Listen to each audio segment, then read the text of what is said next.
Hello mga lalabs! Alam niyo po ba ang bagong update ngayon ni Facebook? Kasi po marami pong nagbabago ngayon tulad po ng iba, maraming followers pero walang commenters o walang nagre-react.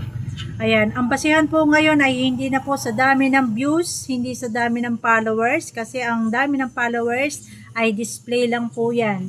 Ang views naman, hindi na po sa dami ng views. Halimbawa, nag-views ka ng 100,000 o mga 10,000. Ayan, hindi na po yun ang tinitingnan. Ngayon po, ang tinitingnan na po sa bagong update ngayon ay yung interaction. Yan na po, dyan na po bumabase si Facebook ngayon para ito ay bigyan niya ng ads at para ito ay kumita. Alam po ninyo, ang interaction, yan po yung mga taong nanonood sa atin na nakikipag-engage po ng tama.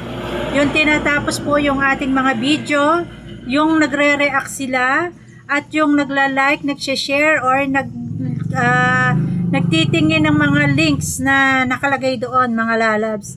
Kaya po, hindi porket marami ang views ay marami na itong kita. Kasi minsan, maraming ang views, tiningnan lang nila, pero di naman tinapos or hindi pinanood. At hindi naman din nag-react, minsan ini-scroll lang pag hindi nila gusto yung video natin.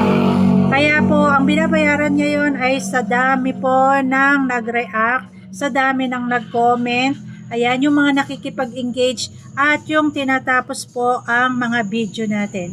O yun lang, thank you so much for watching, subscribe and share para po mas marami kayong kaalaman sa mga update dito kay Facebook, at nang ma-share ko naman sa inyo lahat ng aking nalalaman. O yun lang, thank you so much for watching mga lalabs, bye bye!